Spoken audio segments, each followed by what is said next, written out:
భారత్ అంటే అర్థం ఏమిటి? భాయాం రతః భారతః. భాయాం ప్రతిభాయాం జ్ఞానము యందు రతః ఆసక్తాః ఆసక్తి కలిగినటువంటి వారు పుట్టిన దేశం కాబట్టి భారతదేశం అని పేరు వచ్చింది. అంటే నిత్యము ప్రతి క్షణం ప్రతి నిమిషం జ్ఞానం కోసం జీవితాన్ని గడిపినటువంటి మహాత్ములు పుట్టిన దేశం కాబట్టి భారతదేశం అని పేరు వచ్చింది. భారతదేశానికి భరతవర్షం అని పేరు వచ్చింది.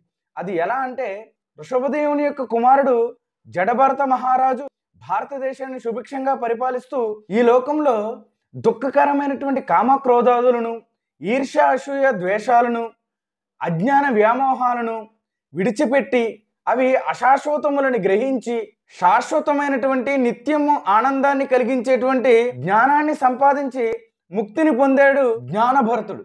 కాబట్టి అటువంటి జ్ఞానభరతుడు పరిపాలించిన ప్రదేశం కాబట్టి భారతదేశం అని పేరు వచ్చింది.